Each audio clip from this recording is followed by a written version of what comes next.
নমস্কাৰ বন্ধুসকল SI Talukdar YouTube চেনেললৈ স্বাগতম জনাইছোঁ। আজিৰ ভিডিঅ'টোত মই আপোনালোকক দেখাম যে আপোনালোকে কেনেকৈ NSP ঈশান উদয় স্কলাৰশ্বিপত মেৰিট লিষ্টত নাম আহিছে নে নাই চেক কৰিব পাৰিব। বলক ফ্ৰেণ্ডছ আমি ভিডিঅ'টো আৰম্ভ কৰোঁ। ভিডিঅ'টো শেষলৈকে চাই থাকিব।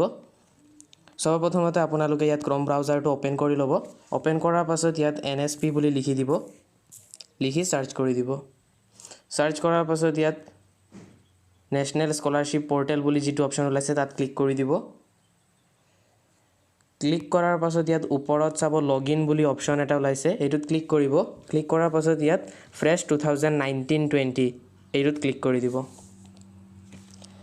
ক্লিক কৰাৰ পাছত ইয়াত আপোনালোকে এপ্লিকেশ্যন আইডিটো দি ল'ব। ইয়াত পাছৱৰ্ডটো দি ল'ব।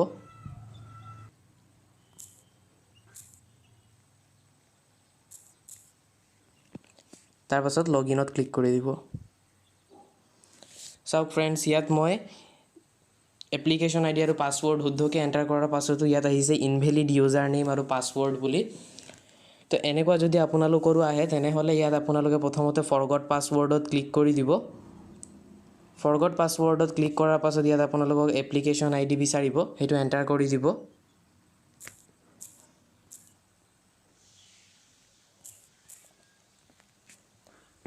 তাৰ পাছত ইয়াত কেপচা কোডটো এণ্টাৰ কৰি দিব।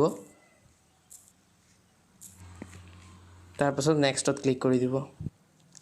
নেক্সটত ক্লিক কৰাৰ লগে লগে ইয়াত আপোনালোকৰ যিটো ৰেজিষ্টাৰ্ড মোবাইল নম্বৰ আছে সেইটোত এটা OTP চেণ্ড কৰিব। সেই OTPটো ইয়াত এণ্টাৰ কৰি ভেৰিফাই OTPত ক্লিক কৰি দিব। আৰু যদি OTPটো নাই অহা তেনেহ'লে ইয়াত ৰিচেণ্ড OTP বুলি অপশ্যন এটা আছে, ইয়াত ক্লিক কৰি দিব। এতিয়া মই OTPটো এণ্টাৰ কৰি ল'লোঁ, তাৰপিছত ভেৰিফাই OTPত ক্লিক কৰি দিছোঁ।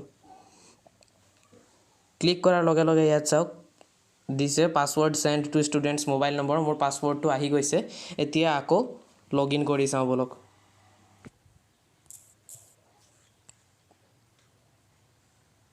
পাছৱৰ্ডটো দি ল'ব, যিটো আপোনাৰ ডেট অফ বাৰ্থ হয় সেইটোৱে পাছৱৰ্ড থাকে।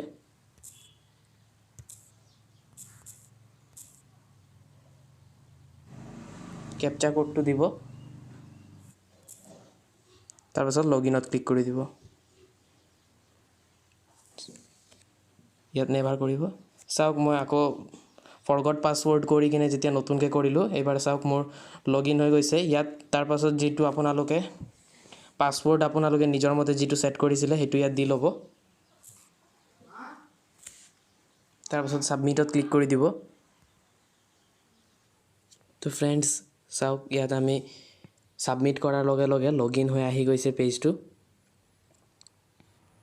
ইয়াত চাওক প্ৰথমে আছে application verified by school, yes আছে। তাৰপাছত আছে application verified by ministry, yes আহিছে। তাৰপাছত এপ্লিকেশ্যন আধাৰ ভেৰিফাইড, য়েছ আছে। Applicant bank account details validated, সেইটোতো য়েছ আছে। Selected for scholarship merit list, যিটো মেইন ইম্পৰ্টেণ্ট, মেৰিট লিষ্টত নাম আহি গৈছে, য়েছ আছে। তাৰপাছত আছে scholarship amount processed from NSP to PFMS, এইটোতো য়েছ আছে। তাৰপাছত পে'মেণ্ট টাইপত আছে payment through bank account registered on NSP 2.0, যিটো আমি বেংক একাউণ্টৰ ডিটেইলছ দিছিলোঁ সেইটো বেংকত আহিব।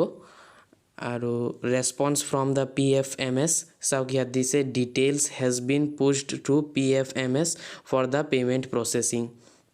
আহি গৈছে যে ইয়াত NSPয়ে PFMSলৈ পঠিয়াই দিছে যে এই ষ্টুডেণ্টটোক স্কলাৰশ্বিপৰ এমাউণ্টটো দিয়া যাওক বুলি।